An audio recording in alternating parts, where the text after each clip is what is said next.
Por primera vez, el empresario Antonio Espaillat, propietario de la emblemática discoteca Jet Set, ha ofrecido declaraciones públicas tras los recientes cuestionamientos surgidos en torno al estado estructural del establecimiento. En una entrevista concedida a la periodista Edith Febles, Espaillat abordó de manera detallada aspectos fundamentales sobre la infraestructura, el mantenimiento del inmueble y su historial operativo. Disipando algunas de las dudas más persistentes entre la opinión pública, Espaillat explicó que el local del Jet Set fue originalmente un cine construido hace más de medio siglo, el cual fue reacondicionado por su equipo hace aproximadamente 30 años, cuando se trasladaron al lugar.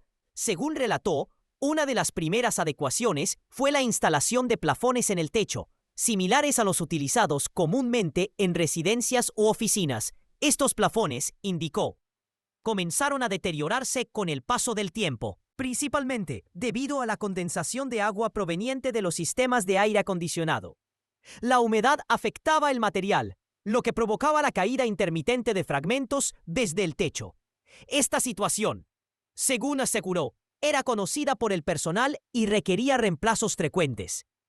Respecto a las filtraciones, Espaillat sostuvo que el edificio siempre presentó problemas relacionados con la humedad. Aunque nunca se realizaron obras estructurales en la techumbre, se llevaban a cabo labores de impermeabilización de forma periódica. Estas tareas eran ejecutadas tanto por empresas contratadas como por los propios empleados del local, dado que los materiales utilizados venían preparados para su aplicación directa, lo cual, según él, no requería conocimientos técnicos avanzados. Sin embargo, argumentó que nunca se efectuaron remodelaciones que afectaran la estructura superior del edificio, más allá de mantener la superficie impermeabilizada con fines preventivos. El único trabajo estructural que se realizó, subrayó, fue la nivelación del piso al momento de la mudanza al inmueble, con el objetivo de adaptar el espacio para su funcionamiento como centro de entretenimiento. En cuanto a las remodelaciones, Espaillat mencionó que se efectuaron dos, una en 2015 y otra en 2020. Ambas estuvieron enfocadas en elementos decorativos, como la tapicería, la iluminación y la ambientación general del local. Aclaró que en ningún caso se llevaron a cabo modificaciones estructurales o intervenciones que comprometieran la integridad del techo. Sobre la instalación de equipos de climatización, detalló que se colocaron 6 unidades de aire acondicionado en la parte superior del edificio, resguardadas dentro de casetas diseñadas para protegerlas del salitre. Dado que el inmueble se encuentra cercano al mar, según sus declaraciones, estas unidades fueron instaladas siguiendo las recomendaciones de empresas especializadas, las cuales autorizaron su ubicación en el techo sin presentar objeciones técnicas. Espaillat también abordó la falta de fiscalización por parte de las autoridades. Aseguró que, durante 3 décadas de operación en el lugar, jamás fueron objeto de una inspección oficial por parte de entidades del Estado encargadas de supervisar las condiciones estructurales de locales comerciales. Esta ausencia de control institucional, en su opinión, podría haber contribuido a la falta de diagnósticos técnicos que alertaran sobre posibles riesgos. Al ser consultado sobre la responsabilidad del seguro contratado para cubrir eventualidades en el inmueble, respondió con escepticismo. Indicó que, aunque su póliza supuestamente ofrecía cobertura amplia, no tenía certeza de que la aseguradora hubiese enviado peritos para evaluar la estructura. Señaló que en su experiencia, los seguros rara vez responden como se espera, a menudo argumentando exclusiones o condiciones no cubiertas. Uno de los puntos más llamativos de sus declaraciones fue su insistencia en que nunca recibió advertencias formales de profesionales técnicos respecto a riesgos estructurales en el edificio. Rechazó categóricamente versiones que apuntaban a que algún ingeniero hubiera exigido exenciones de responsabilidad por trabajos no recomendados. En sus palabras, tales afirmaciones fueron invenciones.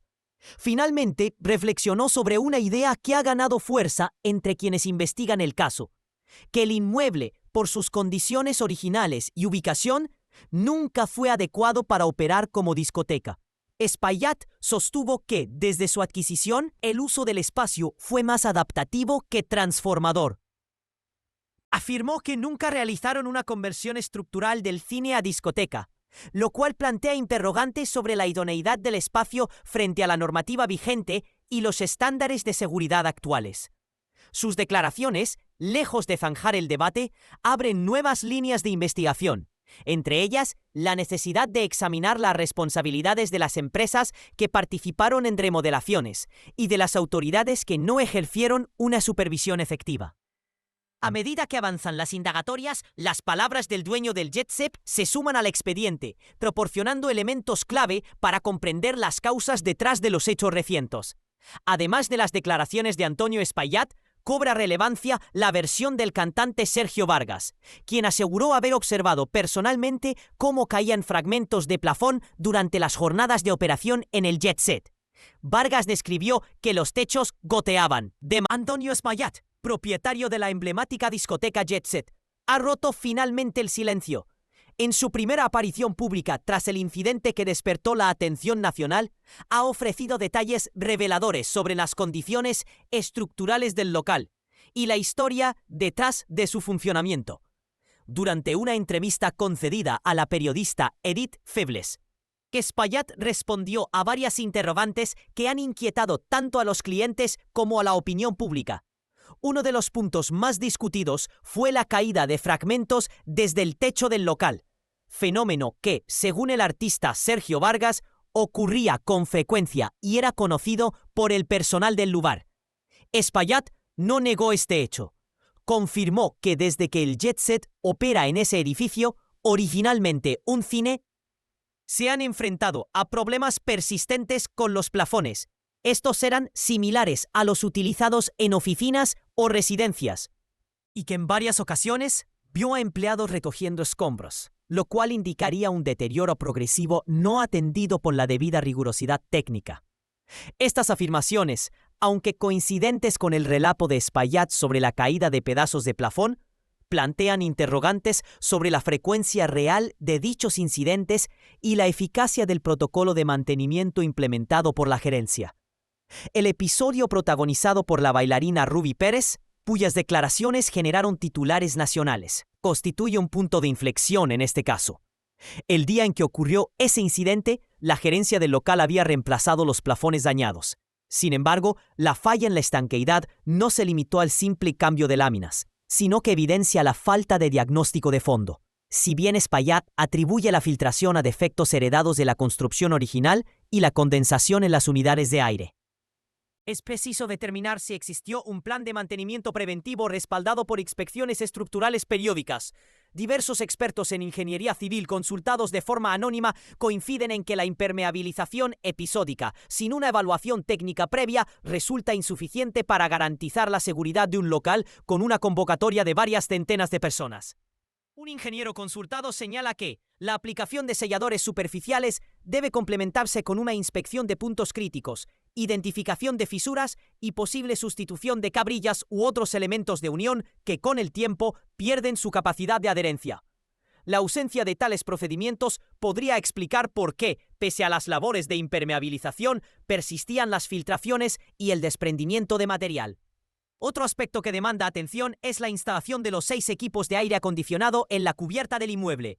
Aunque Espaillat afirmó que estas unidades fueron colocadas siguiendo recomendaciones de las empresas proveedoras, resulta necesario acceder a los planos de carga estructural para verificar si el techo soporta el peso estático y dinámico de dichos equipos más el efecto del viento y la corrosión por salite. En edificaciones costeras, la normativa obliga a realizar estudios de capacidad portante antes de añadir cargas significativas. Sin embargo, el dueño del JetSet aseguró que no se requirió ninguna firma ni certificación de ingeniero para estas instalaciones. El seguro de la propiedad emerge como otro elemento ambiguo en este relato.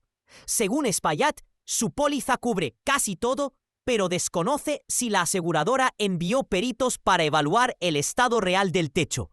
En un contrato típico de seguro multirriesgo, la compañía exige inspecciones previas para descartar vicios ocultos o riesgos agravados que puedan anular la cobertura.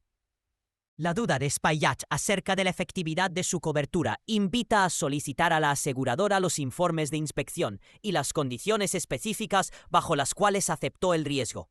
En el plano legal, estas contradicciones pueden derivar en responsabilidades compartidas. Por un lado, la empresa propietaria podría enfrentar reclamaciones por omisión en el deber de cuidado a sus clientes y trabajadores. Por otro, la aseguradora, de comprobarse que no cumplió con sus protocolos de verificación, podría ser demandada por incumplimiento de contrato. Asimismo, la falta de inspección estatal señala una posible negligencia de las autoridades municipales o del distrito, encargadas de fiscalizar el estado de infraestructura de locales públicos. La cronología de eventos también merece ser reconstruida con precisión. Desde la mudanza en los años 90 hasta las remodelaciones de 2015 y 2020, cada etapa de intervención debería documentarse con actas de trabajo, órdenes de compra y facturas. Esto permitirá establecer si en efecto no se ejecutaron obras de naturaleza estructural en el techo y si las cubiertas de las unidades de aire fueron diseñadas acorde con las cargas previstas. Ello, a su vez, facilitará dirimir si el incidente fue resultado de la antigüedad y falta de mantenimiento o de una falla catastrófica no diagnosticada. En el ámbito institucional, cabe preguntar ¿por qué inspecciones como las de bomberos, Protección Civil y Sanidad no detectaron riesgo inminente en un local que, según Espaillat, operó sin modificaciones estructurales?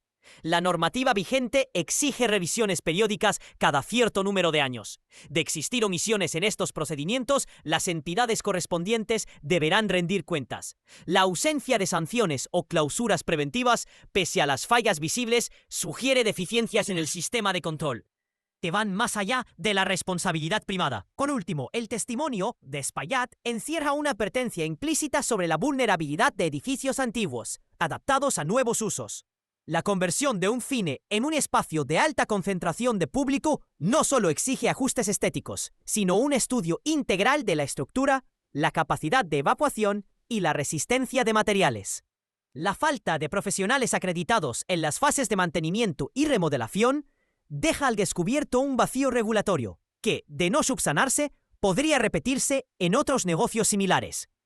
En conclusión, las declaraciones del dueño del jet set aportan elementos valiosos para entender la serie de fallas y omisiones que derivaron en el incidente. No obstante, abren nuevas preguntas sobre la integridad de las intervenciones, la eficacia de las coberturas de seguro y la responsabilidad del Estado en la supervisión de locales de esparcimiento. La próxima etapa de la investigación debe centrarse en la obtención de documentos técnicos, peritajes independientes y registros oficiales de inspección, con el fin de esclarecer si nos encontramos ante un caso de negligencia privada, un fallo sistémico en los mecanismos de control o ambas cosas al mismo tiempo. A medida que se profundice en cada línea de evidencia, la verdad sobre lo ocurrido en el jet set se irá develando con la rigurosidad que exige un proceso investigativo de esta magnitud.